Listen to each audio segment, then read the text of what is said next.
Bismillahirrahmanirrahim. Alhamdulillahi rabbil alamin. Wa sallallahu wa sallama ala sayyidina Muhammadin wa ala alihi wa sahbihi ajma'in.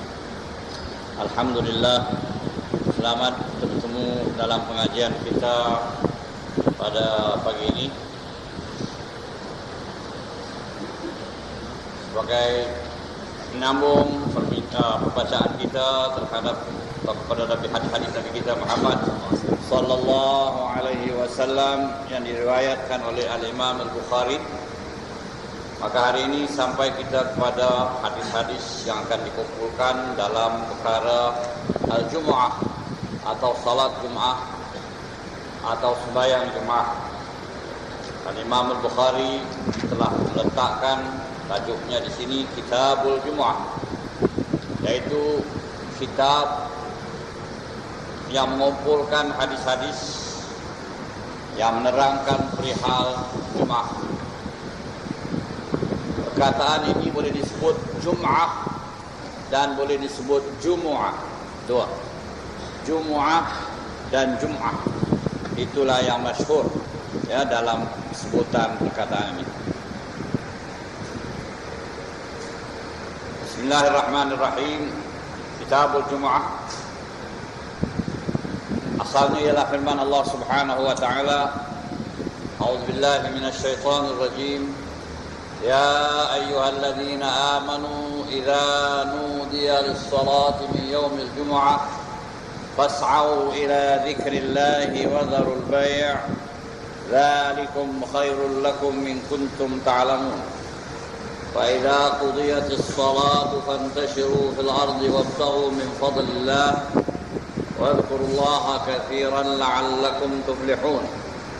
وإذا رأوا تجارة أو لهوا انفضوا إليها وتركوك قائما قل ما عند الله خير من اللهو ومن التجارة والله خير الرازقين. Itu 3 ayat dari surah Al-Jumu'ah yang menerangkan dari hal Jumat yang tersebut dalam Quran.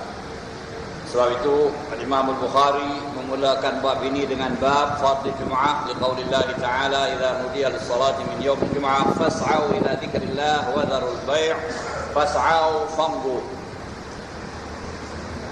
Bab yang menerangkan fardu Jumat kerana firman Allah Ta'ala idza nudiya lis-salati min yaumil jum'ah, apabila diserukan sembahyang pada hari Jumat, fas'au ila dzikrillah, hendaklah kamu cepat pergi mengingati Allah, wa dharul bai', dan tinggalkan jual beli.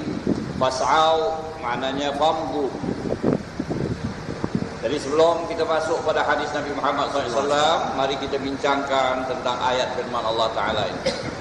Ya ayyuhalladzina amanu, wahai sekalian mereka yang beriman, idza nudiya lis-salati min yaumil jum'ah, apabila diserukan untuk bersalat pada hari Jumat, fas'au ila dzikrillah, maka hendaklah kamu pergi mengingati Allah, wa dharul bai', dan tinggalkan jual beli.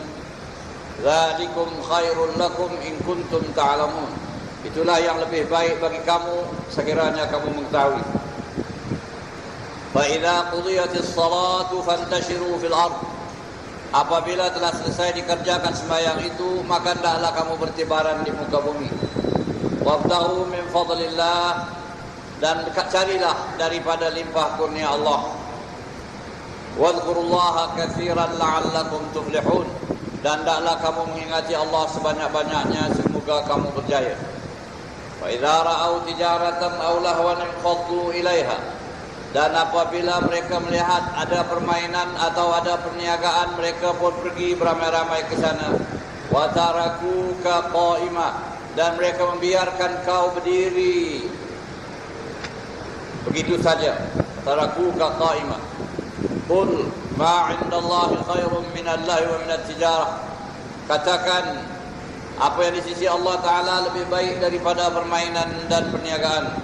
Wallahu khairur raziqin, dan Allah Ta'ala sebaik-baik pemberi rezeki. Ini ayat menerangkan perihal hukum dan perihal sejarah sedikit berkenaan dengan Jum'ah ini. Yang pertama sekali, bahawa Jum'ah ini adalah khususiyah bagi umat Nabi Muhammad sallallahu alaihi wasallam. Ya, yang hadisnya akan diterangkan. Allah Ta'ala berikan hari Jumaat ini kepada umat Nabi Muhammad. Padahal hari Jumaat ini telah ditawarkan kepada umat yang terdahulu, tetapi mereka tidak menerimanya, maka dapatlah umat Nabi Muhammad khususiyahnya ataupun kelebihannya. Ya ayyuhalladzina amanu, wahai sekalian orang yang beriman, idza nudiya lis-shalah, apabila diserukan mengerjakan sembahyang, fas'au ila min yaumil jumu'ah, pada hari Jumaat, fas'au ila dzikrillah, maka hendaklah kamu pergi mengingati Allah.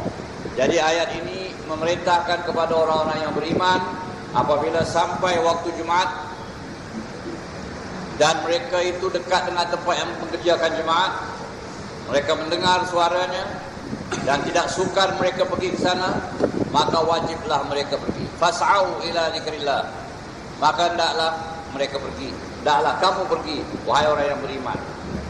Dan seruan ini kepada orang yang beriman, ya ayyuhalladzina amanu, wahai orang yang beriman, yakni kepada semua orang Islam. Tetapi adakah kewajiban salat Jumaat ini dikenakan atas setiap umat Islam atau ada pengecualiannya? Maka jawabnya ada pengecualiannya. Jadi ini ayat umum tapi dikhususkan oleh hadis Nabi Muhammad sallallahu alaihi wasallam. Kerana ada di antara orang-orang Islam yang tidak diwajibkan Jumaat, yaitu yang pertama sekali kaum ibu kita, kaum wanita. Ya tidak? Jadi ayat ini kalau diumumkan saja begitu, bermakna orang perempuan pun wajib Jumaat. Sebab dalam Quran selalu bila kata ya ayyuhalladzina amanu, hai sekalian mereka yang beriman, termasuklah orang laki-laki dan orang perempuan semua sekali. Ya, misalnya seruan berkenaan dengan puasa misalnya. Ya ayyuhalladzina amanu kutiba alaikumusyiyamu kama kutiba alal ladzina min qablikum. Wahai orang-orang yang beriman, diwajibkan atas kamu berpuasa sebagaimana diwajibkan atas umat yang terdahulu dari kamu. Jadi maknanya mencakup semualah, laki-laki dan perempuan. Walaupun ayat itu, ini dari segi tafsiran ya, dari segi penganalisaan ayat atau tafsiran. Dalam bahasa Arab ini kalau disebut ya ayyuhalladzina amanu, wahai orang-orang yang beriman, tapi rujukan cakap itu dari segi bahasanya kepada laki-laki. Sebab orang Arab dalam bahasanya itu cakap pada perempuan lain, cakap pada laki-laki lain. Jadi ya ayyuhalladzina amanu, wahai sekalian orang yang beriman, termasuklah laki-laki dan perempuan. Kalau nak dikhususkan perempuan, disebut pula ayatnya begini, tapi tak ada ayat ini macam ini. Tapi pada tempat lain, beberapa tempat yang khusus bagi perempuan ada. Misalnya ya ayyuhallati amanna, itu bagi orang perempuan khusus. Tapi kalau ya ayyuhalladzina amanu itu ayat bentuknya bentuk laki-laki, formnya untuk laki-laki. Tetapi katanya masuk perempuan. Kerana puasa itu laki-laki perempuan semua wajib, ya. Dan kalau ayat yang berupa larangan pun begitu juga. Ya ayyuhalladzina amanu innamal khamru wal maisir wal ansab wal azlam rijsun min amali syaitan fajtanibuh. Wahai orang yang beriman, sesungguhnya arak, judi, menyembah berhala, bertilik adalah perbuatan keji, fajtanibuhu, maka hendaklah kamu jauhi. Itu form pun form laki-laki. Untuk ayat tu ayat berbentuk laki-laki. Tetapi telah ijma' semua ulama, tak ada khilaf. Tak kalau perempuan boleh pula buat. Apa maksud ayat tu? Hai orang yang beriman, sesungguhnya arak, judi dan berhala ini semua adalah perbuatan keji daripada perbuatan syaitan, hendaklah kamu jauhi. Takkan pula dikatakan ini laki-laki saja. Pasal ayatnya ayat form laki-laki. Masuk ayat perempuan. Tetapi ayat Jumaat ini ada pengkhusus. Itu kita kata mengkhusus. Walau macam mana pun ada pendapat-pendapat. Sekarang pun ada juga dipakai bahawa orang perempuan pun mesti pergi Jumaat. Sebab mereka tidak pakai pengkhususan itu. Padahal hadis mengkhususkan. Hadis akan datang hadis itu. Al-Jum'atu haqqun wajib. Jumaat itu adalah satu hak yang mesti ditunaikan oleh setiap orang yang sudah baligh illa arba'. Naikkan 4 golongan ini. Ya. Perempuan, orang sakit, hamba abdi, orang musafir, ini semua ada mengecuali. Jadi ayat ini umum tapi ada pengkhusus. Ya ayyuhalladzina amanu, hai sekalian orang yang beriman, tidak termasuk orang perempuan di sini. Tetapi bukan pula orang perempuan tak boleh pergi Jumaat, boleh. Kalau nak pergi boleh. Dengan syarat tak ada fitnah apa-apa. Dengan izin suami, kalau ada suami boleh pergi. Cuma tidak wajib saja. Kalau tak pergi pun tak apa. Boleh pergi, tak dilarang.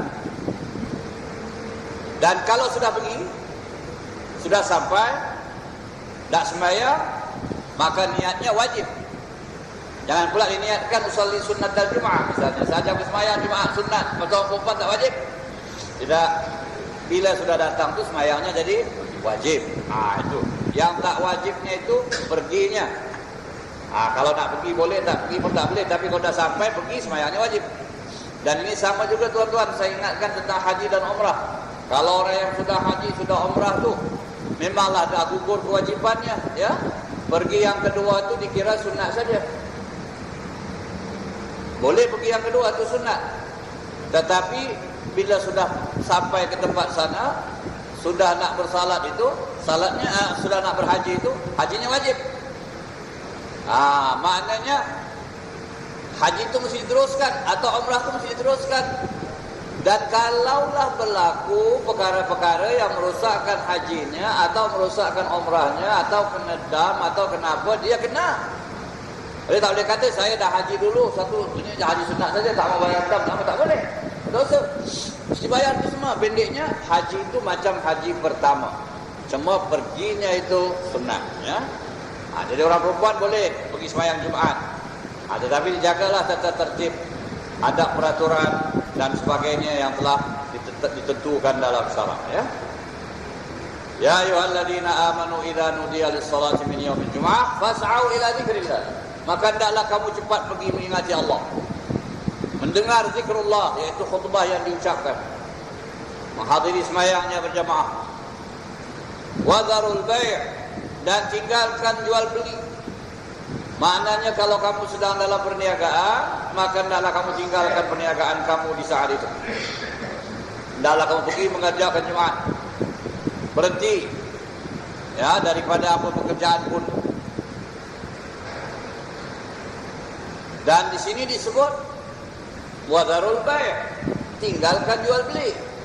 Kerana kebiasaan pekerjaan orang di masa itu jual beli. Tetapi di sini termasuk apa saja pekerjaan yang sedang awak kerjakan sampai waktu Jumaat, maka wajib awak tinggalkan kerja itu dan pergi Jumaat. Jadi siapa-siapa yang mesti bekerja ataupun mesti berjual beli pada masa Jumaat, yaitu apabila khatib sudah naik ke mimbar, sudah azan, ya, idza nudiya lis-shalah, apabila diserukan sembahyang, yaitu azan Jumaat, bang Jumaat. Tapi bang Jumaat itu yang mana? Sekarang bang kita ada dua. Ada bang masa awal waktu, masuk waktu. Dan ada lagi satu bang apabila khatib dah naik ke mimbar. Jadi yang dikiranya yang asal itu masa khatib dah naik ke mimbar. Itu bang yang asal. Zaman Nabi itu saja bangnya. Tidak ada bang lain. Tetapi lepas itu pada zaman Sayyidina Utsman bin Affan, Khalifah Utsman, dilihatnya ramai orang lambat datang dan ada yang memberi alasan bahawa tempat jauh tak dengar bang, atau dengar bang tapi sebab tempat jauh agak lambat sampai. Sayyidina Utsman menambah lagi satu azan. Itulah azan yang kita amalkan sekarang ini. Bila masuk saja waktu kita azan. Itu azan kita kata sekarang azan pertama. Yang sebenarnya dari segi hakikat sejarahnya itu azan kedua kali. Ya, kedua ditambah, bukan kedua kali.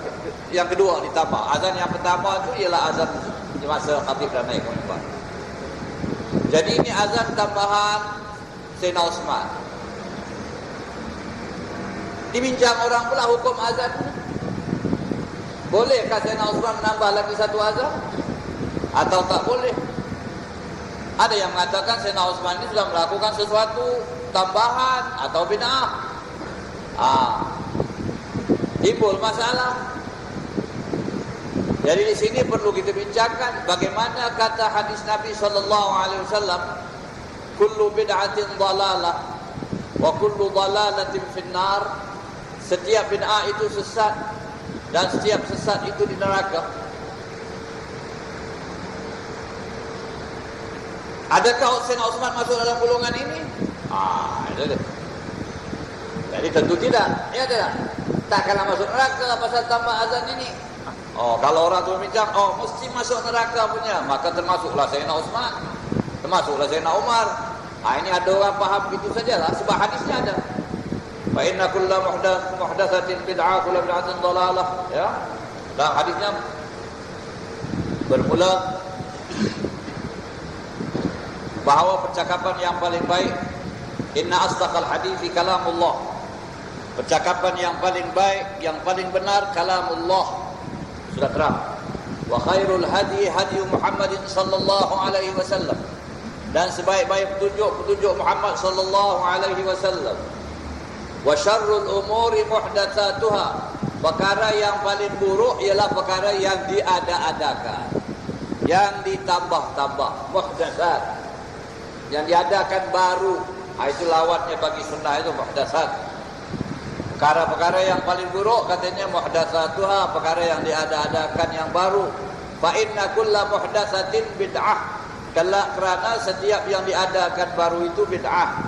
Wa kulla bid'atin dhalalah, dan setiap bid'ah itu sesat. Wa kulla dhalalatin finnar, dan setiap sesat itu neraka tempatnya. Ini hadis sahih. Hadis ini benar.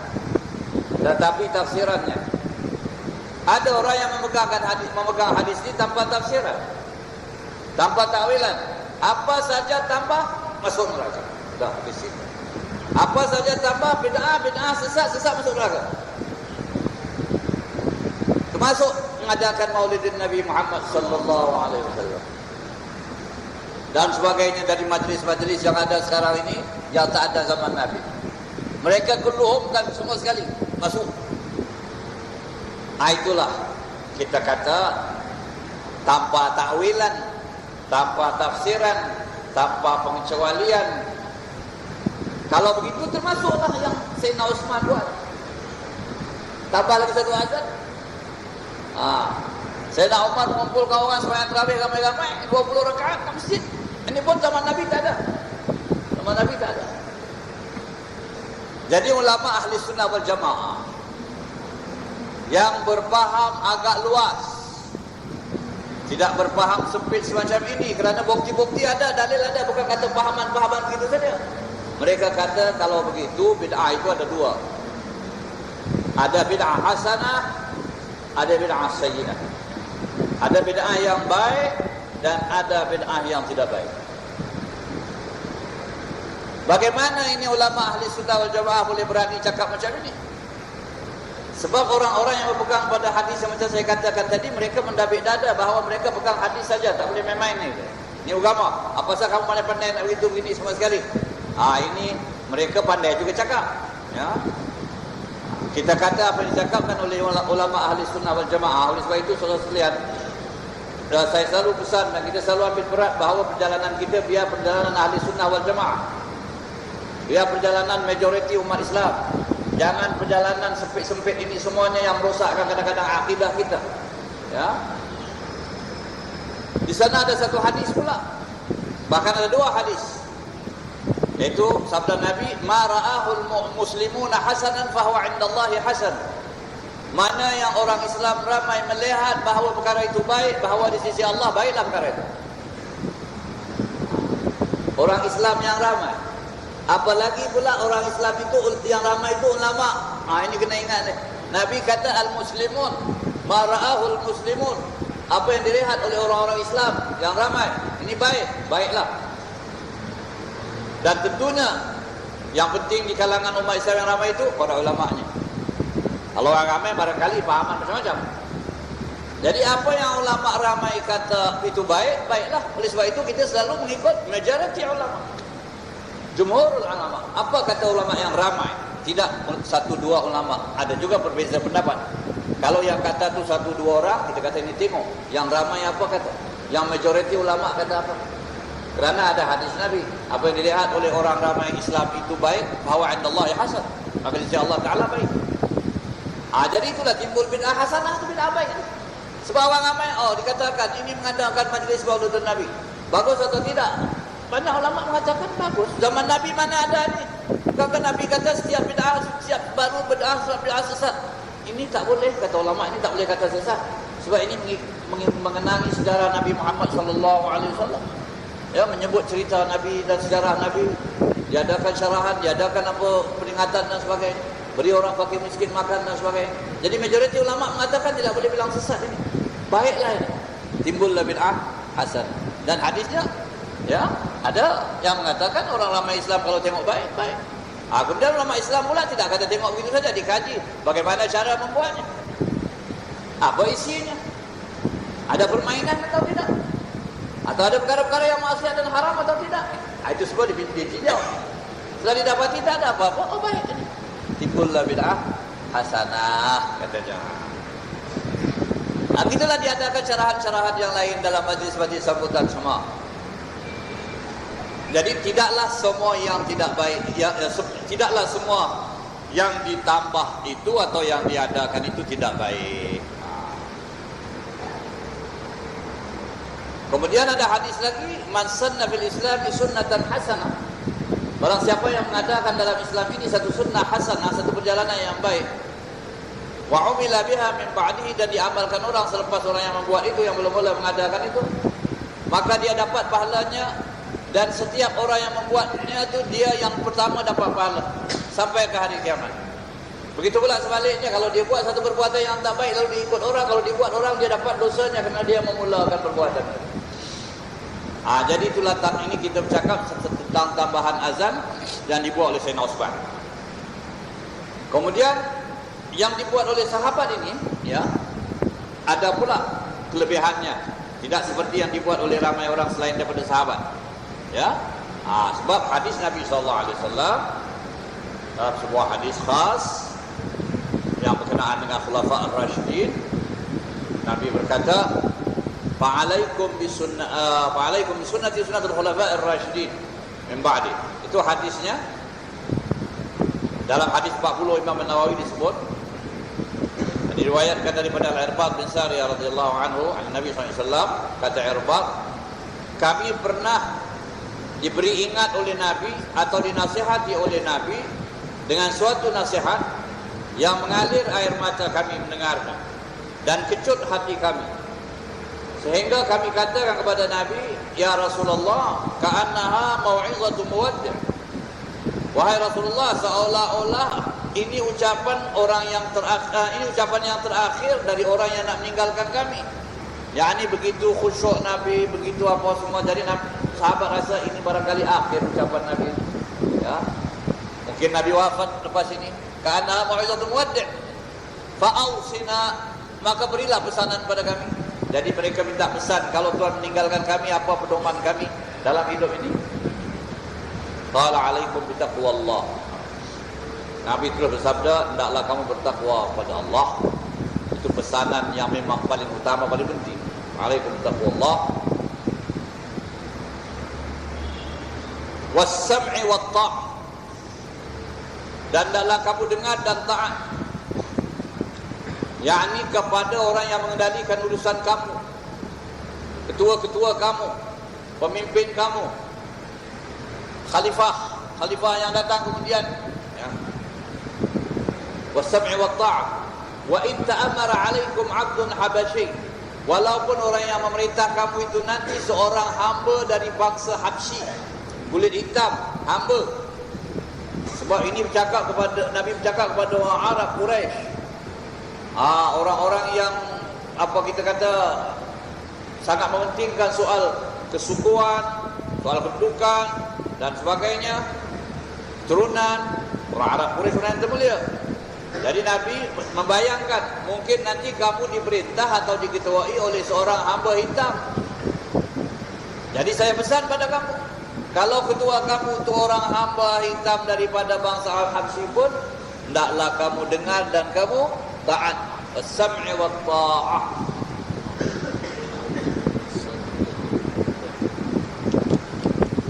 Siapa yang ada tinggal kunci, maka dikunci kereta ke apa? Ada sini ya. Was-sam'i wa ta'ah. Dengar dan taat. Wa in ta'ammara 'alaikum 'abdun habasyi. Walaupun yang minta kamu itu seorang hamba bangsa Habsyi. Fa inna man ya'ish minkum wa innahu man ya'ish minkum. Kerana sesungguhnya siapa di antara kamu yang hidup, maknanya yang panjang umurnya sepeninggalan saya nanti dia hidup lagi, lama dia hidup, fasayara ikhtilafan katsira. Maka dia akan melihat banyak pertelingkahan. Banyak ikhtilaf. Itu betul apa yang dikatakan oleh Nabi SAW. Lepas zaman wafat, lepas zaman Nabi, banyak pertelingkahan. Pertelingkahan politik pada asalnya, pertelingkahan melantik khalifah, pertelingkahan macam-macam. Kemudian jadi pertelingkahan agama. Dan jadi kemudian masalah-masalah baru yang timbul perlu penyelesaian. Ada ulama kata begini, ada ulama kata begini, perselingkahan. Dan ini adalah perkara yang tidak dapat tidak mesti berlaku. Ada orang kata kenapa mesti ada perpecahan, kenapa begitu, kenapa tak bersatu. Ini nature hidup manusia, tidak boleh bersatu terus begitu, tidak boleh. Bila-bila pun mesti ada perselingkahan. Dosakan umat, anak beranak berselingkah, ya, dalam satu keluarga yang kecil tak sepaham. Jadi perselingkahan ini biasa.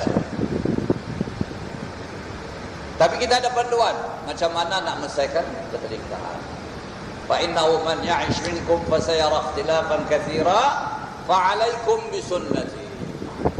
Fa 'alaikum bi sunnati, maka hendaklah kamu mengikut sunnahku kalau ada perselingkahan. Wa sunnatil khulafa'ir rasyidin min ba'di, dan sunnah khalifah-khalifah yang terpimpin selepasku. Itulah telah ijma' pula ulama dari segi sejarahnya, pemimpin-pemimpin atau khalifah yang terpimpin selepas Nabi, Abu Bakar, Umar, Uthman dan Ali radhiyallahu anhum. Oleh sebab itu dari hadis ini saya sudah nampak kesilapan mereka yang berkecil para sahabat Nabi. Walaupun ada perkara-perkara yang berlaku di antara mereka, itu masalah juga yang kita katakan by nature-nya tentu berlaku itu. Tapi kedudukan mereka sebagai sahabat Nabi yang utama tetap ada. Jadi fa'alaikum bi sunnati wa sunnatil khulafa'ir rasyidin. Ikutlah sunnahku dan sunnah khalifah-khalifah yang terpimpin selepasku, yaitu Sayyidina Utsman satu daripadanya. Jadi apa yang dibawa oleh Sayyidina Utsman, azan yang pertama itu pada kita sekarang adalah satu perkara yang baik, perkara yang sunnah, tapi sunnatul khulafa'ir rasyidin. Begitu juga apa yang dibuat oleh Umar dalam tarawih yang dikumpulkan 20 rakaat sembahyang ramai-ramai berjamaah. Dan begitulah yang lain-lain. Ya, kerana mereka ini sudah dapat pelajaran atau sudah menghadap Nabi Muhammad SAW, tentulah mereka tidak akan buat sembarangan begitu saja. Jadi di sinilah pegangan kita kepada soal bid'ah ini tadi ya. Kita bila-bila pun tidak terima bahawa segala bid'ah sesat. Jadi apa? Kita bertanya pula orang, apa yang dimaksudkan dengan hadis Nabi setiap bid'ah itu, setiap perkara yang diada-adakan itu bid'ah, setiap bid'ah sesat dan sesat dalam neraka. Apa pula dia punya masalah tu? Maka kita katakan ini bermakna perkara-perkara bid'ah yang tidak dapat masuk dalam Islam langsung, tidak sesuai langsung dengan dasar Islam dan tidak kena betul dengan cara Islam. Beri contoh satu. Katakanlah kita mengadakan majlis Mauludun Nabi. Bagus, itu bagus. Bid'ah hasanah. Tapi dicampurkan dengan permainan. Dipanggil penyanyi-penyanyi misalnya, dipanggil apa-apa semua begitu begini. Ini kita kata salah. Ini tidak sesuai dengan kepribadian Islam. Ya? Atau bercampur kita laki-laki perempuan bebas dalam majlis Maulud, sudah timbul maksiat. Ini tidak boleh. Atau tinggal semayang, tinggal apa semua kerana Maulud. Ini bid'ah, ini sesat ni. Sesat. Ini pun ada juga orang buat. Ada orang lebih mementingkan Maulud daripada amal kebajikan, amal betul-betul baik-baik punya amalan. Ya. Dan yang wajib mereka tinggalkan. Ada orang semayang, tidak semua tidak bila Maulud dia sibuk. Macam. Dan banyaklah perkara kita tiru-tiru dari barat misalnya, bukan? dicampur adukkan antara yang barat dengan yang timur, antara yang boleh dengan tak boleh. Ya, macam-macam lah sekarang di akhir zaman. Sebab itu Nabi kata akhir zaman kamu akan lihat macam-macam. Ya. Sekarang majlis-majlis kita, amalan-amalan kita ni bercampur antara yang betul dengan yang tak betul. Kemudian kita nak kena tepikan mana yang betul, mana yang tak betul. Jadi bercampur yang tak betul itu memanglah itulah yang dikatakan tempatnya dalam neraka. Ya. Diadakan pesta-pesta bila hari Mauludun Nabi misalnya, atau hari-hari perayaan Islam, pesta, main-main. Ini tak boleh. Jadi itu yang dikatakan idza nudiya lis-salati min yaumil jumu'ah, apabila diserukan pada hari Jumaat. Jadi yang diiktibarkan dalam ayat ini seruan yang kedua pada kita sekarang ini, dan itulah seruan pertama pada zaman Nabi. Jadi bermakna siapa-siapa yang sudah masuk azan yang kedua, maknanya khatib sudah di atas mimbar, dia mesti bekerja, dia mesti berjual beli, dia belum lagi datang, maka dia itu dikira berdosa. Perbuatannya itu berdosa, sudah masuk dalam dosa sebab sudah diserukan. Tapi sebelum itu belumlah berdosa lagi. Ya. Kemudian ada juga orang tanya sekarang ni, kalau katalah kita sekarang buka kedai, ya, sama ada kedai berniaga apa-apa, kedai jualan barang-barang biasa kering ini, ataupun kedai makan. Macam ni masa Jumaat dia kena tutup. Semua kena pergi sembahyang Jumaat. Jadi masa Jumaat tu tak boleh jual. Tapi sekarang mana ada tutup? Ada Jumaat kira macam fardu kifayah saja, taukid saja pergi, boleh tak payah pergi.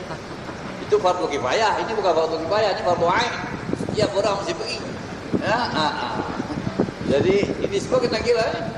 Kecuali kalau yang menjaga itu dari golongan orang yang tak wajib Jumaat, katalah orang perempuan misalnya, ya, dia yang jaga.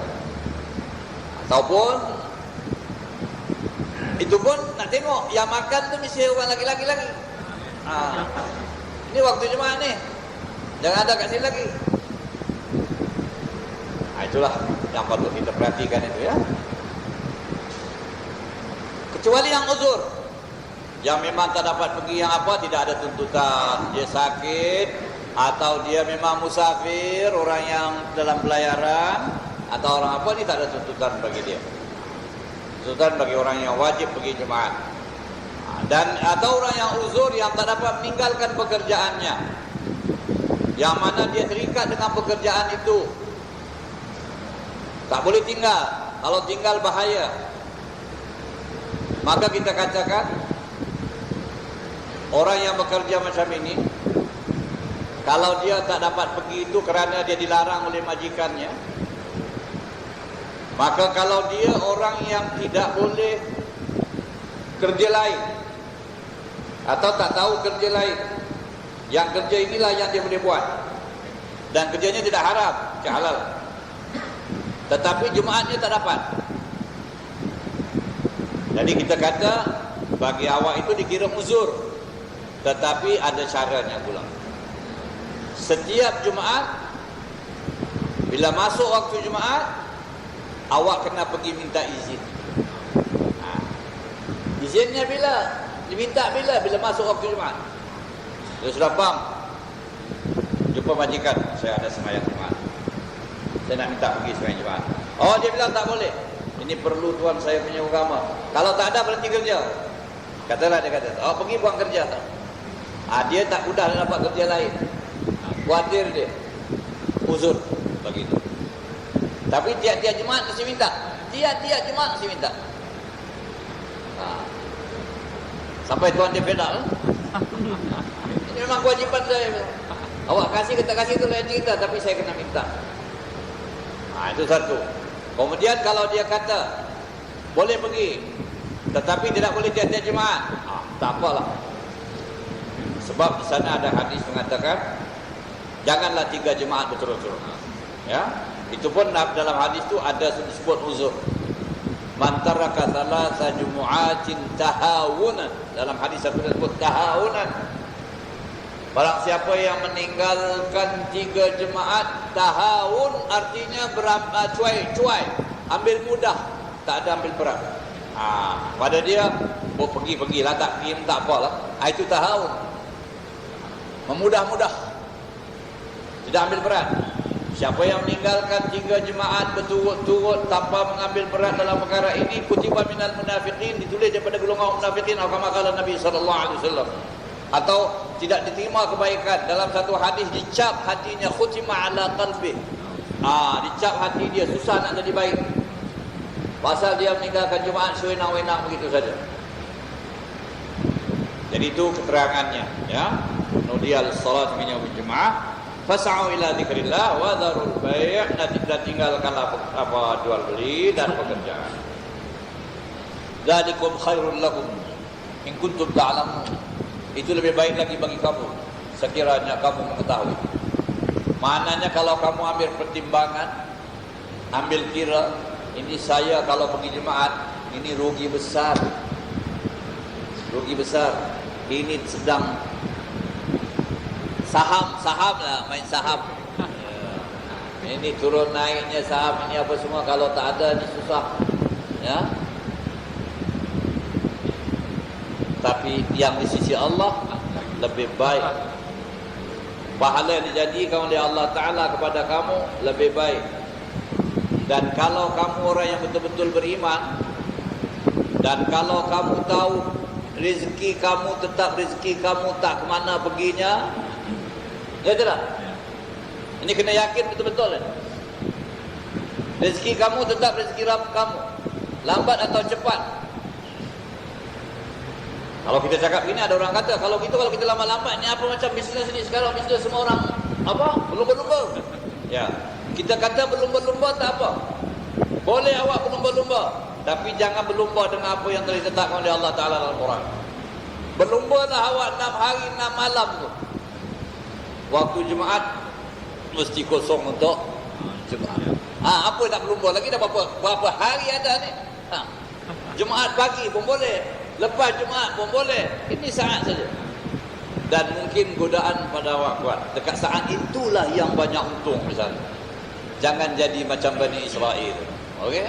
Diuji oleh Allah Ta'ala, hari Sabtu tak boleh pungut apa? Tak boleh tangkap ikan. Hari Sabtu lah ikan paling banyak. Mereka tak tahan ujian itu, mereka langgar perintah. Itu ujian Allah Ta'ala pada kamu.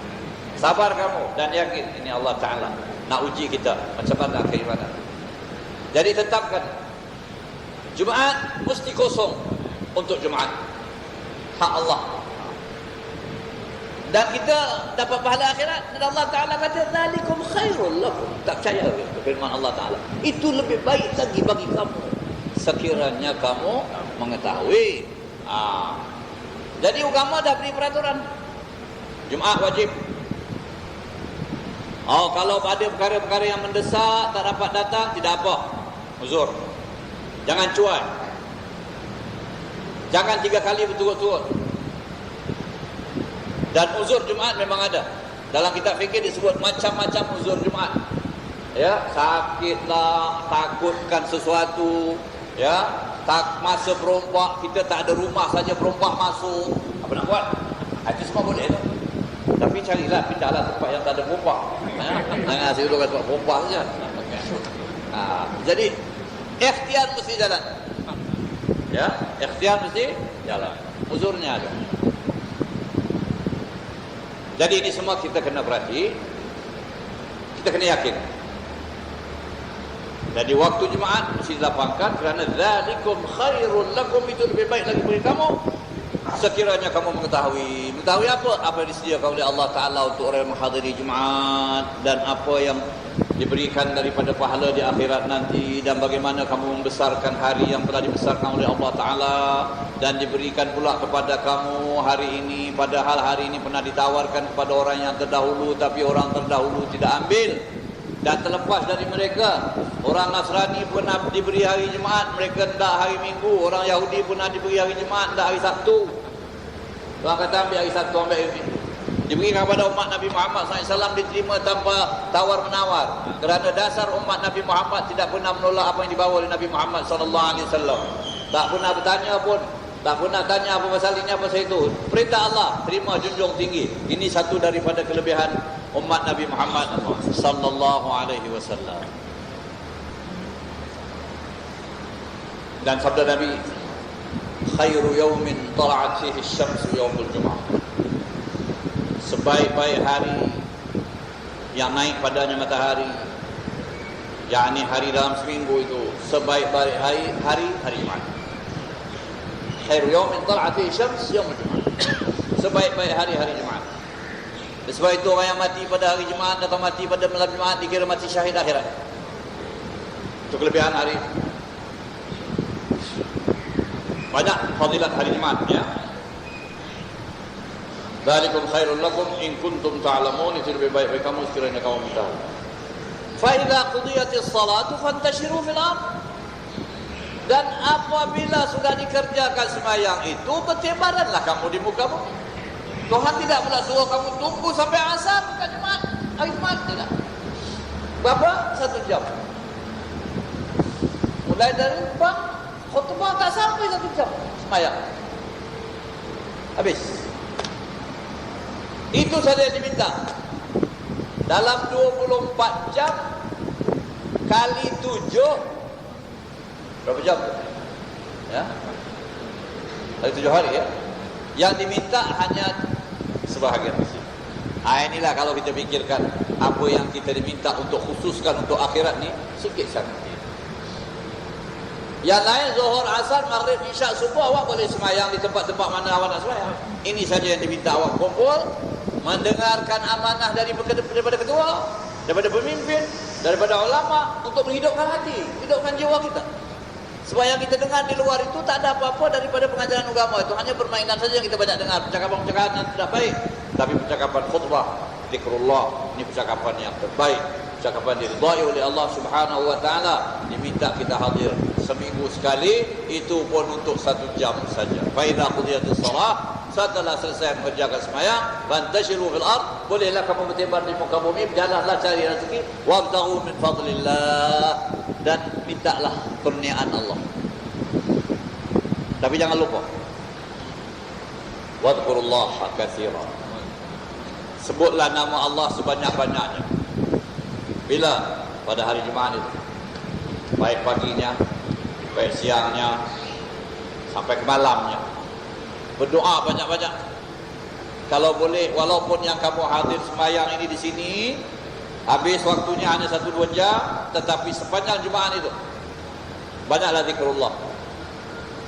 Malahan orang-orang salihin itu bersedia untuk Jumaat dari hari Khamis. Hari Khamis sudah bersedia.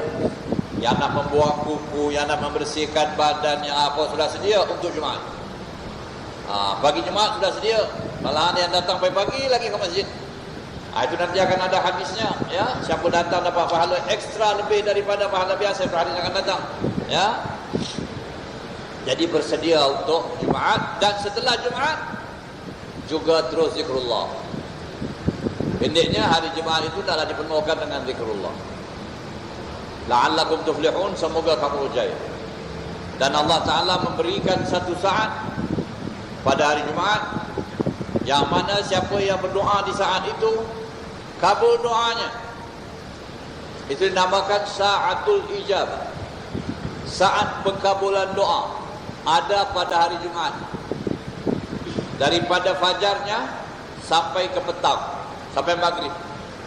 Di situ ada 1 saat siapa berdoa kabul. Tapi saat itu disembunyikan. Maknanya tidak diterangkan bila, tapi adalah di antara fajar dengan maghrib hari Jumaat. Tiap-tiap hari Jumaat, ya, saat kabul doa. Dan banyaklah juga ulama mencari-cari tempatnya, masanya di mana. Ada yang mengatakan di antara khatib duduk 2 khutbah itu, khatib duduk sekejap, doalah kita. Katanya baik sekali kalau antara 2 khutbah itu dibaca Allahumma anta rabbi la ilaha illa anta khalaqtani wa ana 'abduk wa ana 'ala 'ahdika ma stata'tu a'udzu bika min syarri ma sana'tu abu'u laka bi ni'matika 'alayya wa abu'u bi dhanbi faghfir li fa innahu la yaghfiru dhunuba illa anta. penghulu segala istighfar. Ya, sunat dibaca itu. Kita berdoa.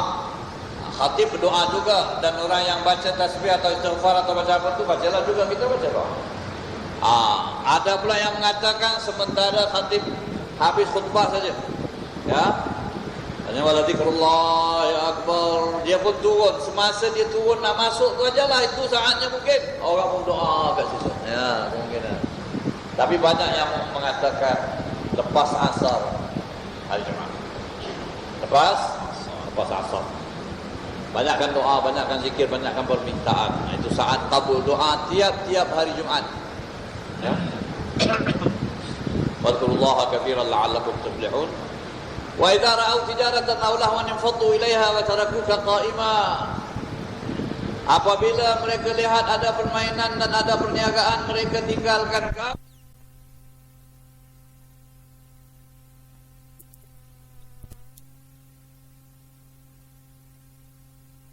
Syam, daripada negeri Syam, negeri Syria. Jadi hari kafilah, masa kafilah atau hari kafilah sampai ini, mereka mengadakan macam tamasya, main-main, meniaga.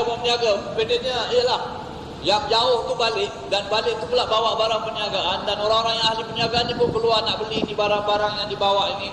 Ini yang bawa ni semua merupakan wholesaler lah, dia bawa barang banyak-banyak, nanti retailer dia belilah. Jadi sibuk pada satu hari Jumaat. Ini semua Allah Ta'ala nak menunjukkan hukumnya, ya. Tengah Nabi khutbah ini, kafilah bawa bilang sibuk, kafilah sampai satu-satu keluar daripada masjid, yang tinggal hanya 12 orang. Sedang Nabi berkhutbah.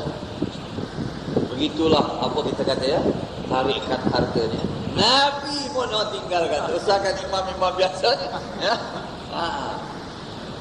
Sebab ini perkara memang jarang-jarang berlaku. Satu masa itu berlaku. Sampai pada hari Jumaat sedang Nabi khutbah. Wa tarakuka qa'imah. Mereka tinggalkan kau berdiri khutbah.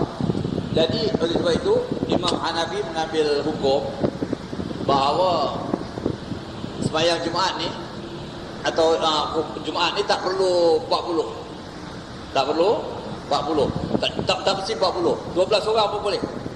Itu Imam Hanafi. Kerana dia ambil cerita yang tinggal tu 12 orang je. Yang masa Nabi sudah khutbah, yang tinggal tu 12 orang. Dan Nabi teruskan khutbah. Jadi berjamaah Nabi dengan 12 orang. Jadi sah. Tapi Imam Syafi'i kata tidak. Tak pernah Nabi sembahyang kurang dari 40 kecuali peristiwa itu saja. Jadi peristiwa itu dan memang peristiwa yang luar biasa. Itu yang Allah Ta'ala kata, wa idza ra'aw tijaratan aw lahwan infaddu ilaiha wa tarakuka qa'imah. Dan mereka biarkan kau berdiri, ya Muhammad. Qul, katakan.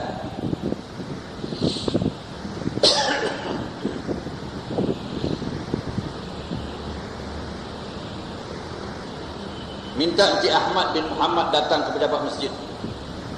Encik Ahmad bin Muhammad datang ke pejabat masjid. Sekarang immediate, ya. Wa tarakuka qa'imah. Dan mereka biarkan kau berdiri. Qul, beritahu mereka, ya Muhammad, ma 'indallah khairun minal lahwi wa minat tijarah. Apa yang ada di sisi Allah lebih baik daripada permainan dan perniagaan kamu. Jadi kamu bangun meninggalkan itu, rugi besar kamu, kerana pahala yang di sini besar dan yang sana kamu pergi belum tahu kamu dapat. Nah, itu hanya permainan saja. Masya. Dzalikum khairu. Qul ma 'indallah khairun minallahi wa minat tijarah wallahu khairur raziqin. Dan Allah sebaik-baik pemberi rezeki. Jadi di sini kita kena yakin bahawa kalau rezeki kita tak hilang ke mana. Kalau bukan kita punya, kita kejar pun belum tahu dapat. Memang tak dapat kalau bukan kita. Tetapi pemahaman ini juga mau dipahamkan. Ya, bukan maknanya kita tidak pergi mencari rezeki. Bukan kita tidak berusaha. Bukan kita tidak berlumba-lumba. Boleh, tapi bila bertentangan dengan hukum agama, Bila bercanggah dengan kebaikan akhirat, kita kena pilih akhirat. Kenapa? Kerana kita punya keyakinan yang beri rezeki Allah Subhanahu wa taala. Yang menyuruh ini pun Allah Subhanahu wa taala. Dari situ dia punya perbezaan. Jangan pula difahamkan, oh kita orang Islam tak payah berlumba-lumba, tak payah cari kalau Tuhan memang nak bagi, memang bagi. Betul lah, itu betul. Tapi ikut dasar peraturan biasa. Cuma bila bercanggah dengan agama, bercanggah. Oh kita kata ini rezeki ni, ini berapa bagus yang untung ni. Agama kata haram. Oh tak boleh. Kalau gitu macam mana kita nak kaya? Kalau Tuhan memang nak kasih kau, mesti dapat. Kalau memang orang kaya, mesti kaya. Halal ada. Oleh sebab itu ulama mengambil kesimpulan. Orang-orang yang mengambil haram ini, mengambil yang haram ini, dan mengatakan ini satu peluang. Kalau kita tak ambil, kita rugi, itu ini semua sekali. Kita kata kalau kau memang dapat itu, dapat yang haram tu, jadi kaya awak dengan sebab yang haram tu, Allah Ta'ala ada sediakan bagi awak yang halal, yang macam ini. Kerana Allah nak beri itu, dan Allah tidak beri kamu yang haram. Ya tidak? Ada yang halal, tetapi kamu nak cepat. Ini orang yang nak ambil haram ni nak cepat, nak senang, nak mudah, nak makan habis sekali. Ambil. Yang halal barangkali lambat, ya, atau sikit-sikit atau apa, tapi kadarnya mesti sama. Sebab sabda Nabi SAW, lan tamuta nafsun hatta tastakmila rizqaha, atau kama qala Nabi, tidak akan mati satu jiwa sampai dia menghabiskan semua rezekinya, kata Nabi SAW. Maknanya dia bila dia mati itu memanglah makanan dia pun dah habis. Kalau dia mesti boleh makan lagi, belum mati dia tu akan makan dia makanan belum habis. Sebab ada setengah-setengah orang dia tengok orang sakit ni, orang pasal yang kerana dia cakap tu lain macam dia lain tengok ini lagi 2-3 goni beras boleh makan. Dia boleh tengok, dia boleh cakap begitulah. Maknanya belum lagi. Dia mesti boleh makan banyak. Oleh sebab itu falsafah orang Cina. Kalau dia jumpa awak, dia kata suruh makan. Boleh makan, asal boleh makan pada dia itu baiklah, panjang umur. Jangan tak boleh makan. Dia tak boleh makan dah habis juga. Dah habis rezeki dia. Jadi kita yakin. Dan rezeki awak tak akan pergi ke mana. Ya? Apa yang awak punya akan awak dapati. Apa yang bukan awak punya tak sampai kepada awak. Ini kata orang Arab, alladzi lak hasilun lak walladzi li ghairik lam yasal ilaih.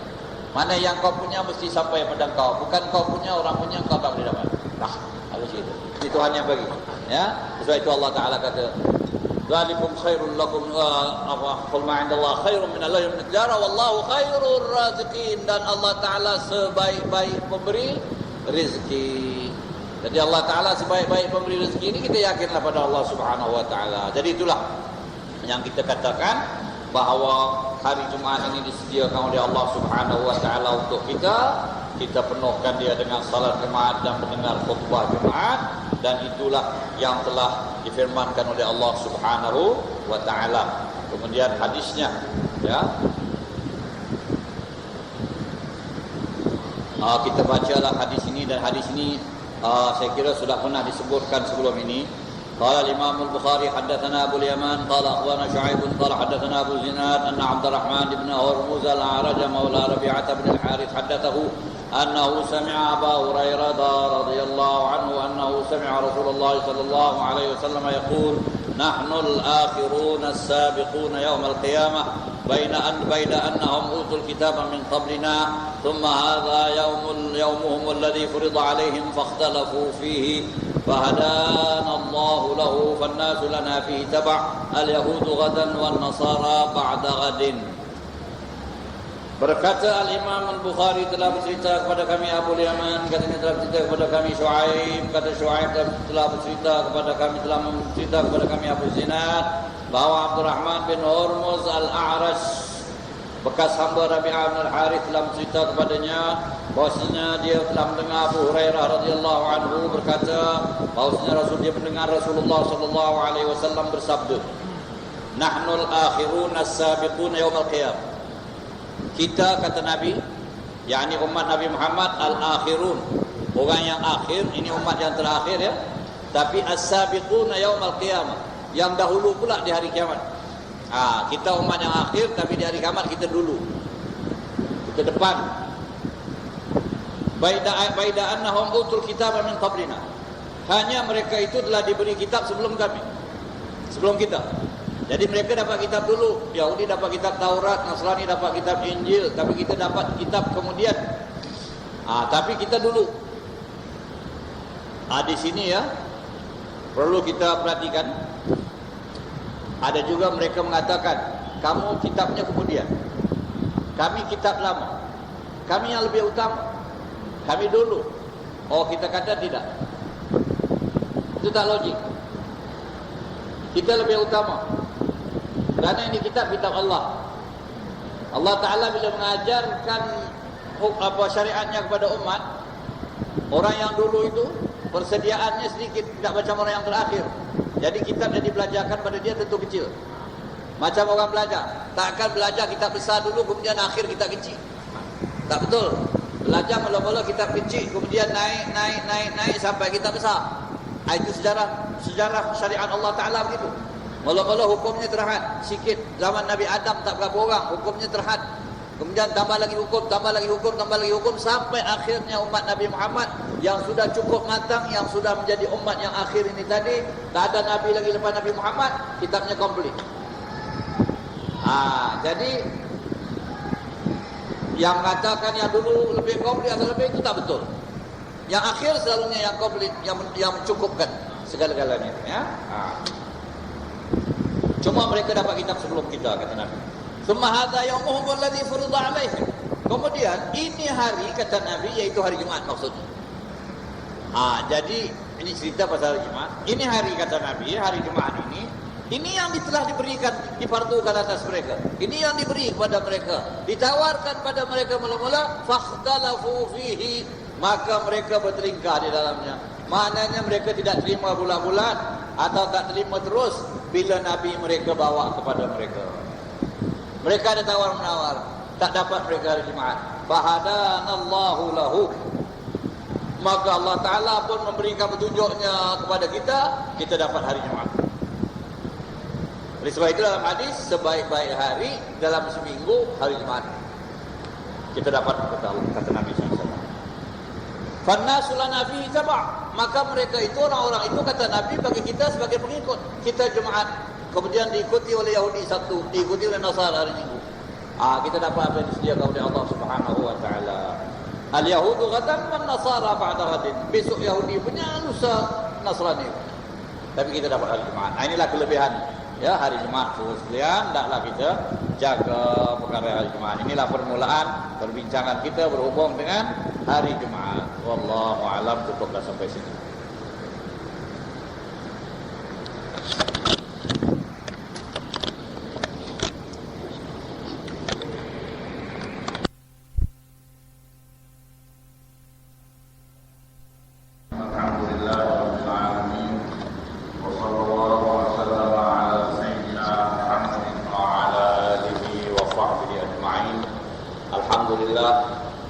Selamat bertemu dalam pengajian kita pada pagi ini. Syukur kita kepada Allah Subhanahu wa Ta'ala atas segala nikmat yang telah dikurniakannya kepada kita, terutama nikmat sihat afiat, setelah nikmat iman dan taufik insyaallah.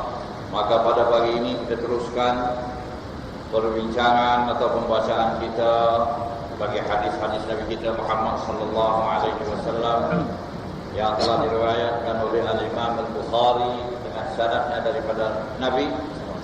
Kita telah membincangkan berkenaan dengan sembahyang Jumat. Ini permulaan kitab ini, bahagian juz yang ketiga, dan telah kita bincangkan firman Allah Subhanahu wa Ta'ala, ya ayyuhalladzina amanu idza nudiya lis-salati min yaumil jumu'ati fas'au ila dzikrillah wa dzarul bai'. Hai orang-orang yang beriman, apabila kamu disuruhkan untuk mengerjakan salat pada hari Jumaat, maka hendaklah kamu cepat pergi ke sana mendengar peringatan daripada Allah dan tinggalkan segala jual beli. Ya. Kemudian hadis yang berikutnya yang menerangkan bahawa hari Jumaat ini adalah hari yang banyak kelebihannya, dan hari yang dipilih oleh Allah Subhanahu wa taala dalam seminggu. Seminggu itu 7 hari, hari pilihan, hari yang dimuliakan, hari yang diberkati ialah hari Jumaat. Dan ini pernah ditawarkan kepada umat yang sebelum kita, tetapi mereka telah memilih, maka Allah Ta'ala berikan mereka pilihan mereka. Tetapi kita umat Nabi Muhammad SAW menerima apa yang dipilih oleh Allah Subhanahu Wa Ta'ala, maka kita dapatlah fadilat atau kelebihan hari Jumaat. Ya, syukur kita kepada nikmat Allah Subhanahu Wa Ta'ala. Maka hari ini kita bincangkan bab fadlil ghusli yaumal Jumaat. Bab yang menerangkan kelebihan mandi pada hari Jumaat. Wa hal 'ala as-sabi syuhudu yaumil Jum'ah aw 'ala nisa. Dan bab ini juga akan menyatakan adakah anak-anak itu wajib pergi sembahyang Jumaat ataupun orang perempuan wajib pergi sembahyang Jumaat atau tidak. Itu akan dibincangkan dalam bab ini. Berkata Imam Al-Bukhari, haddatsana Abdullah bin Yusuf qala akhbarana Malik an Nafi' an Abdullah bin Umar radhiyallahu anhuma anna Rasulullah sallallahu alaihi wa alihi wasallam qala idza jaa ahadukumul jumu'ata falyaghtasil. Berkata Al-Imam Al-Bukhari telah bercerita kepada kami Abdullah bin Yusuf, katanya telah memberitahu kami Malik dari Nafi' dari Abdullah bin Umar radhiyallahu anhuma bahwasanya Rasulullah sallallahu alaihi wasallam bersabda, "Idza jaa ahadukumul jumu'ata falyaghtasil." Barang siapa di antara kamu yang pergi bersembahyang Jumaat, maka hendaklah dia mandi. Maka maknanya kita disunatkan mandi pada hari Jumaat untuk pergi sembahyang Jumaat, ya. Kita bincangkan beberapa hadis, kita baca beberapa hadis dulu, kemudian nanti kita bincangkan masalah-masalah yang berhubung dengan mandi.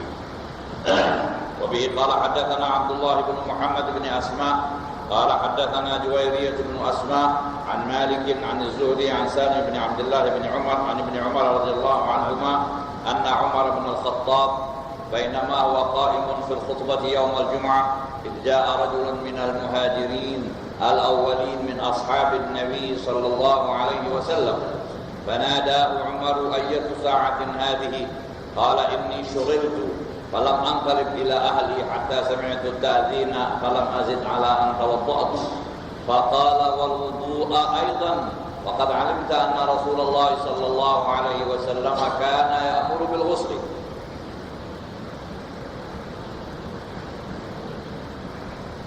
Berkata Imam Al-Bukhari telah bercerita kepada kami Abdullah bin Muhammad bin Asma, katanya telah bercerita kepada kami Juwairiyah bin Asma daripada Malik, daripada Zuhri, dari Salim bin Abdullah bin Umar, dari Ibni Umar, bahawasanya Umar bin Al-Khattab. Jadi ini bukan hadis Nabi, tapi ini perkara peristiwa berlaku pada zaman Umar bin Al-Khattab, tapi diriwayatkan oleh Bukhari. Tapi Sayyidina Umar akan ceritakan tentang perbuatan Nabi SAW atau arahan Nabi. Kata Umar bin Khattab, kata Ibnu Umar, bahawa Umar bin Khattab pada satu hari berdiri berkhutbah pada hari Jumaat. Ketika itu datang seorang laki-laki daripada orang Muhajirin yang awali, yakni daripada sahabat-sahabat Nabi yang terkemuka. Dalam hadis ini tidak diterangkan siapa beliau itu, tapi dalam beberapa riwayat yang lain ada diterangkan beliau itu adalah Sayyidina Uthman bin Affan radhiyallahu anhu. Jadi sedang Sayyidina Umar berkhutbah, masuk Sayyidina Uthman bin Affan. Fanadahu Umar, maka Sayyidina Umar yang sedang berkhutbah itu menegur atau memanggil beliau itu. Langsung bertanya, ayatu sa'atin hadhi, pukul berapa sekarang ni? Tanya. Jadi maknanya Sayyidina Uthman ni datang lambat. Pukul berapa? Waktu apa ini? Sebab dia naik khutbah. Berkata Sayyidina Uthman, saya ada sedikit urusan dan saya terus cepat-cepat balik ke rumah. Saya sampai di rumah, saya dengar azan. Dan saya tidak buat apa-apa lain, terus saya ambil wuduk, saya datang. Falam azid ala an tawadda. Tapi wuduk saya datang. Maka berkata Umar, wuduk pula saja. Itu dia. Wal wudu'u aidan. Yani kau tak mandi ke hari Jumaat? Itu dia. Dan wuduk saja pula. Waqad alimta anna Rasulullah sallallahu alaihi wasallam kana ya'muru bil ghusl. Dan kau telah ketahui bahawa Rasulullah SAW menyuruh mandi. Jadi di sini perihal mandi ini penting. Jadi Sayyidina Umar menegur Sayyidina Uthman apabila beliau berkata, beliau cepat datang pasal memang ada kerja sikit, dah lambat balik rumah, saya terus dengar azan, ambil wuduk terus datang. Jadi Sayyidina Umar kata, kau hanya berwuduk saja, tak mandi ke ini hari Jumaat. Jadi dari hadis ini kita dapat ambil beberapa kesimpulan bahawa mandi itu sangat-sangat dituntut pada hari Jumaat untuk sembahyang Jumaat. Itu satu dari peristiwa. Kemudian juga kita dapati daripada hadis ini bahawa para sahabat Nabi itu berterus terang antara mereka sama mereka. Tegur-menegur mereka. Kalau ada kesilapan, tegur. Ini silap, dia tak betul apa sebab. Jadi di sini kita dapat ambil kesimpulan lagi bahawa pendirian para sahabat antara mereka sama mereka dalam perkara-perkara agama ini sangat terang, sangat tegas. Ya. Oleh sebab itu, apa-apa yang berlaku di zaman Sayyidina Uthman ke atau Sayyidina Umar ke, apa yang dibuat oleh mereka apa semua, kalau apa yang dibuat oleh mereka itu tak betul, maka sahabat-sahabat yang lain tidak diam. Mereka menegur. Jadi di sini yang saya bawakan perkara ini ialah untuk menerangkan kepada saudara sekalian. Ada orang-orang yang menuduh bahawa sahabat itu ada silap di sini, ada silap di situ, apa semua begitu begini. Tetapi kesilapan yang berlaku itu ditegur oleh antara sahabat dengan sahabat. Jadi maknanya tak adalah perkara yang salah, yang silap didiamkan sampai zaman kita ni. Tak ada. Ini saya bawakan perkara ini. Misalnya ada orang-orang mengatakan bahawa Sayyidina Uthman bin Affan itu masa menyusun Quran atau menulis Al-Quran itu semula setelah Sayyidina Abu Bakar membuatnya satu mazhab itu, ada yang menuduh bahawa ada yang tak masuk, ada yang tidak, ada yang apa. Ini kita tak boleh terima. Kerana ini perkara semua diketahui oleh para sahabat-sahabat yang lain. Takkan sahabat-sahabat yang lain nak diamkan kalau ada ayat yang tak masuk atau yang bukan ayat masuk. Mustahil ini perkara. Oleh sebab itu kita jangan terpengaruh dengan di ayat mereka yang cuba nak memburukkan setengah-setengah sahabat Nabi Muhammad SAW lantaran ada perkara-perkara yang mereka tidak senang dengan para sahabat ini. Dan ini kita fahamlah siapa orang-orang ini. Jadi kita mesti menjaga sebab kita berpandangan hadis sunnah wal jamaah, sahabat semuanya orang-orang yang adil. Semua orang yang baik. Adil itu maknanya orang yang menjaga agama mereka, orang yang betul-betul memerhati perkara ini. Jadi kita jangan terpengaruh dengan sebarang dakwaan atau sebarang tuduhan bahawa sahabat mungkin tersilap, sahabat begitu, sahabat begini apa semua. Semata-mata kerana nak menaikkan sebahagian sahabat, nak menurunkan darjat sebahagian sahabat yang lain. Ini bukan ajaran ahli sunnah wal jamaah. Oleh sebab itu kata ulama, siapa-siapa yang mengaku dia ahli sunnah wal jamaah, dia mesti menghormati para sahabat. Kalau dia tidak menghormati para sahabat, dia kata dia ahli sunnah wal jamaah, dia bukan ahli sunnah wal jamaah. Kalau dia perkecil para sahabat, dia tak masuk dalam golongan ahli sunnah wal jamaah. Ini kita kena jaga ya. Jadi ini sebenarnya dah teguran Sayyidina Umar kepada Sayyidina Uthman, dan di sini nampaknya pentinglah perkara mandi hari Jumaat ini. Dan saudara sekalian, memanglah kita ni selalu mandilah, ya tak? Tapi di sana di negeri Arab, kadang-kadang kalau musim sejuk memang susah nak mandi. Sejuk sekali, tak boleh tahan, ya. Dan kadang-kadang nak dapat air susah. Bukan senang macam kita. Jadi hadis ini menekankan bahawa pada hari Jumaat walau macam mana keadaan pun mandilah. Mandilah seberapa boleh. Janganlah ditinggalkan mandi pada hari Jumaat. Kalau pada hari-hari yang lain itu ada maafnya, tapi hari Jumaat ini mandinya itu sangat-sangat dituntut, ya. Kita habiskan hadis seterusnya beberapa kali lagi. Wa bihi qala hadatsana Abdullah bin Yusuf qala akhbarana Malik an Safwan bin Sulaim an Atha bin Yasar an Abi Sa'id al-Khudri radhiyallahu anhu anna Rasulullah sallallahu alaihi wasallam qala ghuslu yaumil jumu'ati wajibun ala kulli muhtalim. Perkataan Imam Al-Bukhari telah bercerita kepada kami Abdullah bin Yusuf, katanya telah memberitahu kami Malik dari Safwan, dari Sulaim, dari Atha bin Yasar, dari Abi Sa'id Al-Khudri radhiyallahu anhu, bahwasanya Rasulullah sallallahu alaihi wasallam bersabda, mandi ghuslu yaumil jumu'ati wajibun ala kulli muhtalim. Mandi hari Jumat itu wajib atas setiap orang yang sudah dewasa, yang sudah balik. Jadi dalam hadis ini menerangkan wajib ala kulli muhtalim, atas setiap orang yang muhtalim. Muhtalim yang dimaksudkan di sini dalam kebanyakan pendapat ulama, asal makna muhtalim ini orang yang sudah mimpi. Muhtalim itu mimpi. Tapi mimpi yang dimaksudkan di sini bukan mimpi sembarang mimpi. Mimpi keluar mani. Muhtalim mimpi keluar mani. Jadi oleh sebab muhtalim ini maknanya mimpi keluar mani, maka orang muhtalim ini, dalam kataan muhtalim ini dipakai untuk orang yang sudah balik. Jadi orang yang dah mungkin keluar mani itu dipanggil muhtalim. Jadi orang yang muhtalim ini dah tentu wajib pergi sembahyang Jumat. Dia dah sudah balik dan dia wajib mandi mengikut hadis Nabi sallallahu alaihi wasallam. Cuma perkataan wajib di sini ada pertelingkahan antara ulama. Kalau tak pergi mandi ini berdosa kah? Di sini ada khilaf. Ada sebagian ulama mengikut zahir hadis ini katanya wajib. Kalau pergi Jumat tak mandi, sekiranya berdosa.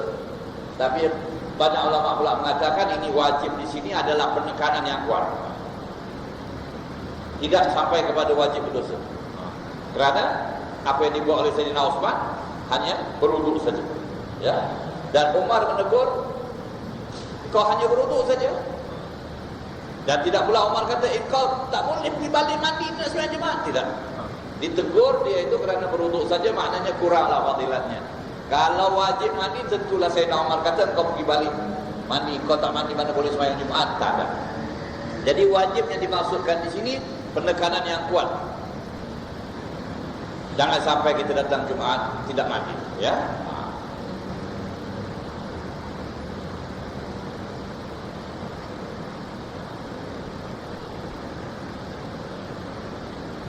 Kita bacakan lagi satu hadis berhubungan dengan ini. Babut tibi lil Jum'ah. Bab memakai wangi-wangian bagi Jumat. Wa bi qala hadatsana Ali bin Abdullah bin Ja'far qala akhbarana Harami bin Umarah qala hadatsana Syu'bah an Abi Bakr bin al-Munkadir qala hadatsani Amr bin Sulaim al-Ansari qala ashhadu ala Abi Sa'id قال أشهد على رسول الله صلى الله عليه وسلم قال الغسل يوم الجمعة واجب على كل محتلم وأن يستغنى وأن يمس طيبا إن وجد.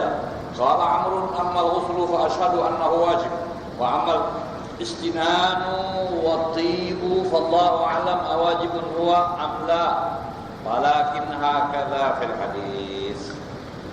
Kata Imam Al-Bukhari, bab memakai wangi-wangian pada hari Jumat.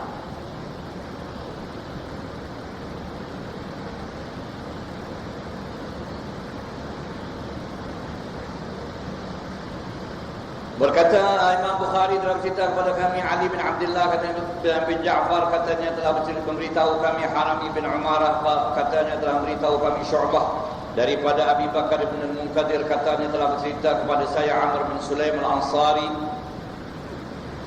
qal ashhadu ala Abi Sa'id, saya menyaksikan atas Abi Sa'id telah berkata bahawa saya menyaksikan atas Rasulullah SAW yang telah bersabda al-ghuslu yawmal jumu'ati wajibun ala kulli muhtalim. Mandi pada hari Jumat itu wajib atas setiap orang yang sudah balik. Wa an yastanna, dan hendaklah dia mencukur, ya, yaitu apa-apa yang perlu dibersihkan, ya. Wa an yamassa tiban, dan hendaklah dia menyentuh sedikit bau-bauan in wajad, sekiranya ada. Sekiranya ada, maknanya ada pada dia bau-bauan dan sebagainya. Jadi di sini mesti lagi kita membincangkan tentang mandi hari Jumat wajib. Jadi wajib maksud di sini sudah saya terangkan, yaitu penekanan atas tuntutan mandi pada hari Jumat. Bukan bermakna wajib kalau sekiranya dia tak mandi tak sah Jumatnya atau berdosa dia. Ya. Dan disebut di situ ala kulli muhtalim, bagi orang yang sudah muhtalim, sudah ihtilam. Ada pula yang mengatakan makna wajib di situ sudah teranglah. Kalau orang tu malam tadi dia berjunub, kalau malam tadi dia berjunub, itu ihtilam keluar mani itu, maka dah tentulah paginya dia wajib mandi. Jadi disertakan mandinya itu dengan mandi juga. Dan dari sini pula ada ulama mengambil kesimpulan sunnah kita bersatu dengan isteri malam Jumaat. Kerana supaya mandi ini sekali mandi wajib Jumaat dengan mandi sunat Jumaat, sekali mandi wajib mandi wajib junub janabah dan mandi sunat Jumaat. Dan dikatakan pula supaya hari Jumaat itu kita tenang fikiran. Tak ada gangguan apa-apa lagi. Pasal malam tadi sudah bersatu dengan isteri. Kalau terlihat apa wanita semua tak ada apa-apa lagi, sudah kosong gitu katanya. Ada yang mengatakan begitu. Oleh sebab itu ada kesimpulan, orang-orang kita dulu cakap dulu, orang sekarang tak cakap apa. Dulu selalu malam Jumaat mesti ada apa-apa. Malam Jumaat. Jadi malam Jumaat malam tadi. Jadi siangnya itu apa? Malam tadi sudah bersatu lah. Jadi memandangkan hadis ini mengatakan muhtalim, maknanya orang-orang yang sudah balik. Tetapi kesimpulannya yang kita ambil bahawa mandi Jumaat sunnah. Hadis ini diterangkan beberapa perkara yang berhubung dengan mandi Jumaat. Waktu mandi Jumaat sudah masuk bila sudah fajar, sudah bang subuh. Jadi kalau sudah bang subuh hari Jumaat, kita mandi dengan niat mandi Jumaat, hasil fadilat. Dapat.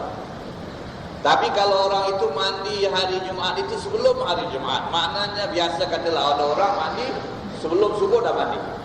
Ya. Masuk bang subuh aja dia sedia mandi. Ini mandi biasalah. Tapi katalah hari Jumaat dia punya mandi begitu juga. Sebelum subuh dia sudah mandi. Dia tak boleh niat mandi Jumaat kerana belum waktu.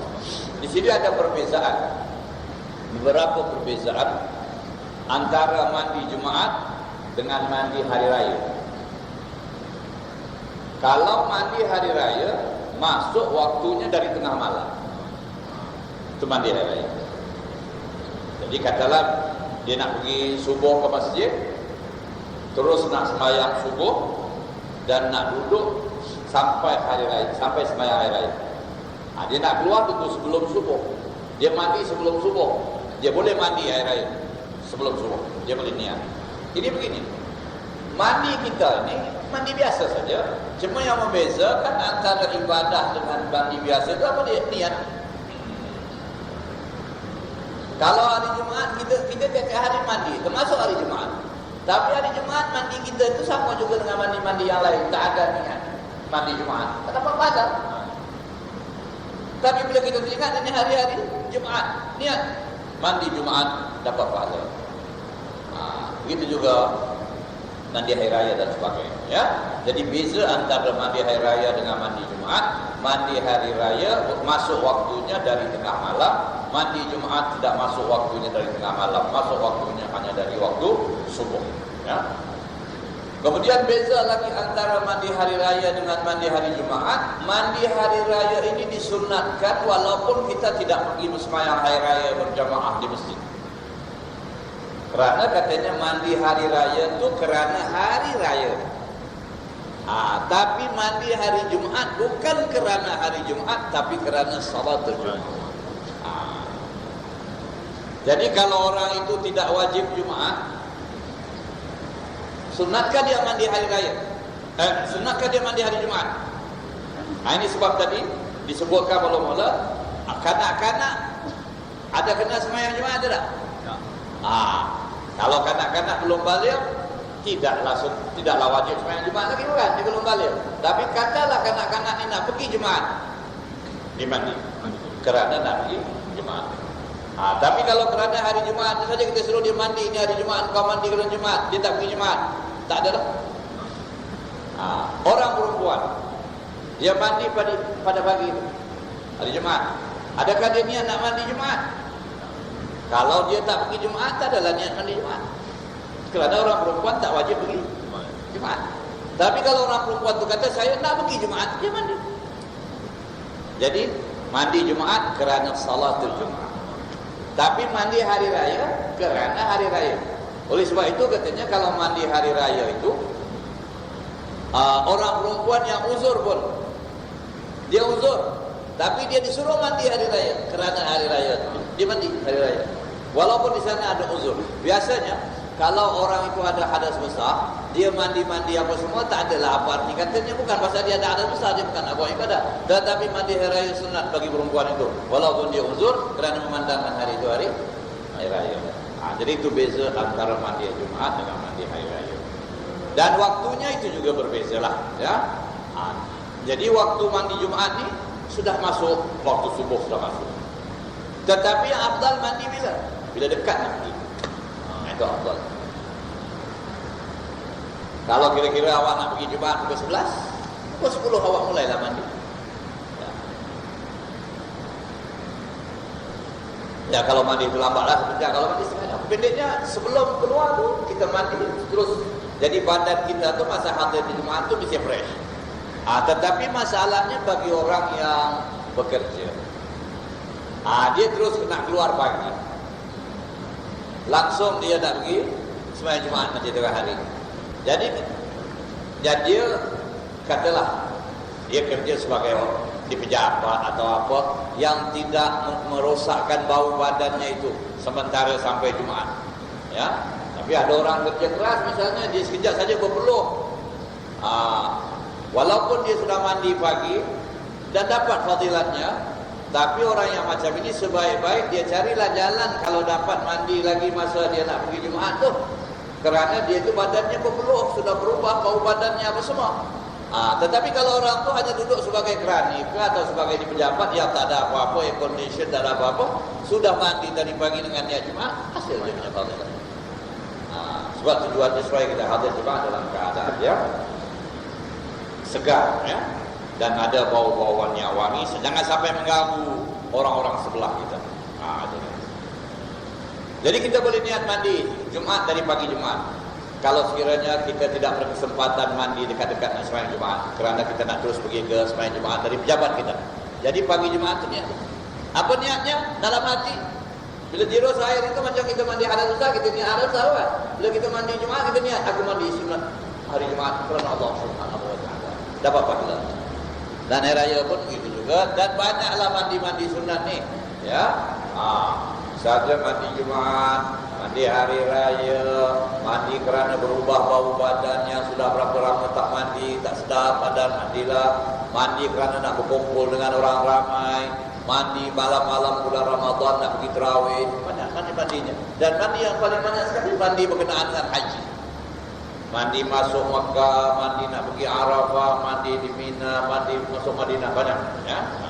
Ada 17 kira-kira mandi-mandi yang sunat yang disyariatkan dalam Islam. Kemudian di sini kita disunatkan menghilangkan segala kotoran-kotoran di badan kita. Potong kuku, cukur bahagian-bahagian yang perlu dibersihkan, cukur kita bersih, apa sajalah. Dan sunat pakai bau-bauan untuk jemaah. Itulah dalam hadis yang saya tidak pasti sama ada hadis Bukhari atau apa, yaitu dalam sebuah hadis, barang siapa yang mandi hari Jumaat kemudian dia berwuduk di rumah dia dan dia keluar dari rumahnya setelah memakai sedikit bau-bauan dan pakai pakaian yang putih, ya, yang bersih, dan dia terus berjalan pergi menuju ke masjid, tiap-tiap langkah yang dia langkahkan itu Allah Ta'ala ampunkan satu dosa dan tinggikan satu darjat di satu pahala, ya. Kemudian dia terus masuk ke masjid dan dia tidak membuat perkara-perkara yang dilarang di masjid, seperti melangkah bau orang atau jalan depan orang sembahyang dan sebagainya.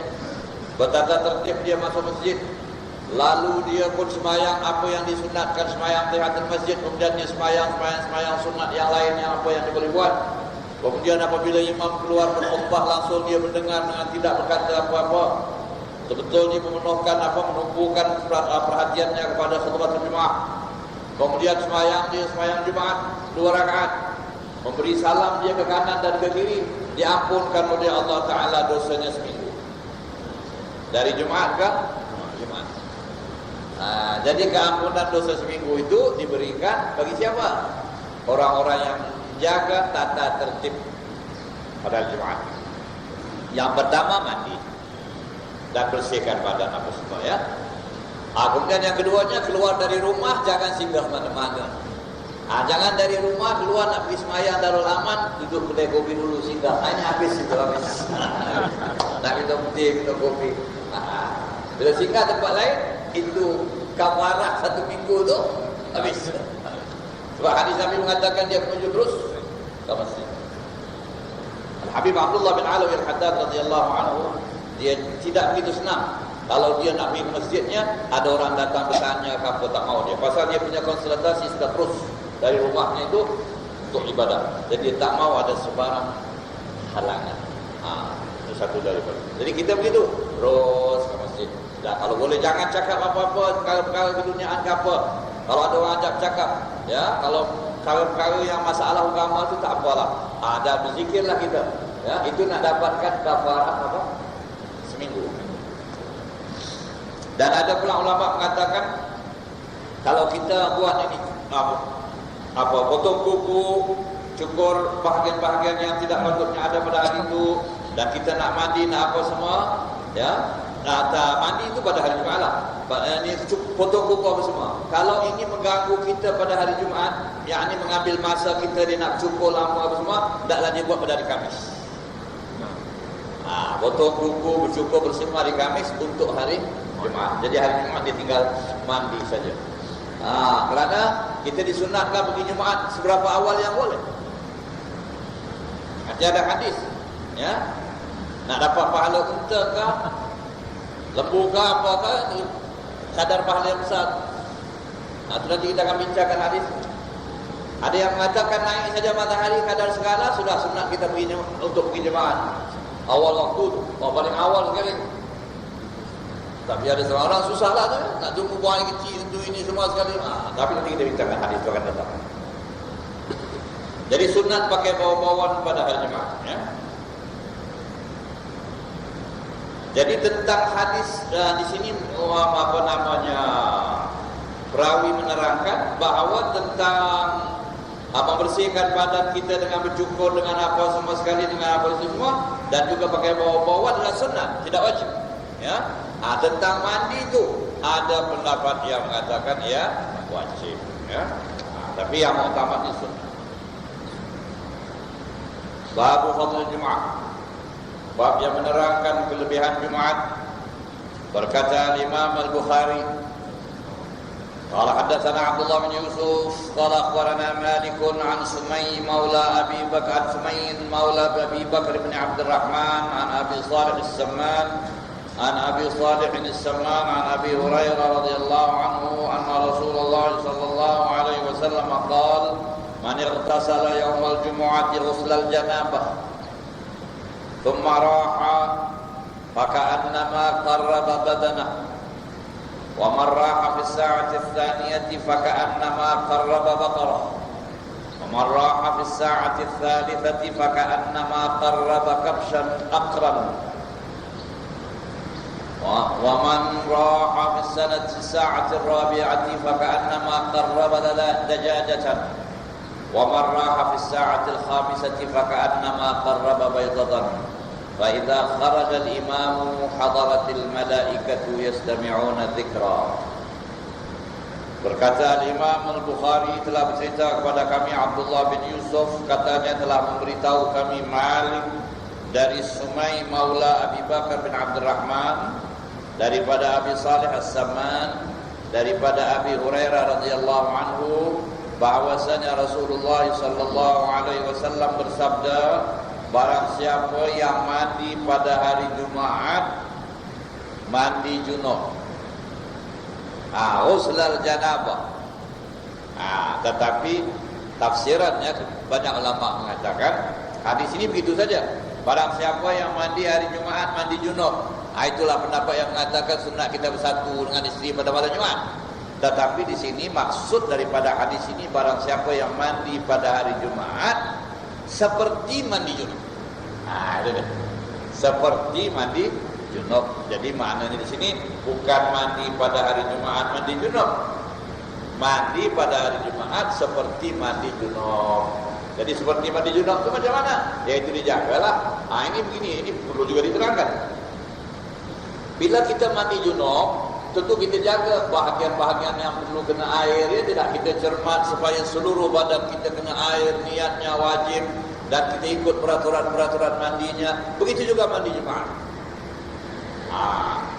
Diperhatikan bahagian-bahagian yang perlu kena air supaya kita mendapatkan fadilat mandi.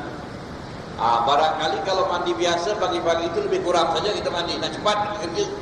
Tapi kalau hari Jumaat kena cermat macam kita mandi junub, walaupun kita tak junub, memandangkan itu mandi Jumaat yang telah diniatkan itu mandi Jumaat. Jadi di situ disebut seperti dalam hadis yang mengatakan man ightasala yaumal jumu'ati ghuslal janabah. Mandi junub, tapi maksudnya seperti mandi junub. Itu dia.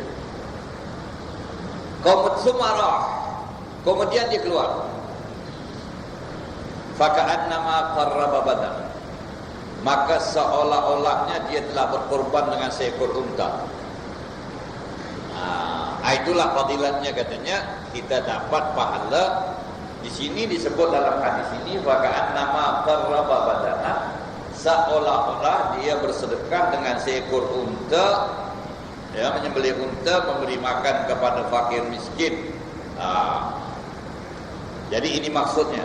Tetapi di sana ada riwayat mengatakan maksud dari hadis ini bahwa ini perbandingan pahala. Perbandingan pahala. Ini begini, bila kita pergi Jumaat, ya, ada orang pergi awal, ada orang pergi akhir, ya, dan ada orang sudah dekat nak semayang kelar kabut baru datang. Jadi tentu ada perbezaan pahala. Jadi untuk menunjukkan perbezaan pahala ini, selalunya Nabi menunjukkannya dengan benda yang konkret perbezaannya. Tak dikata ini 10, ini 1000, ini 100, tidak. Perbandingannya begitu.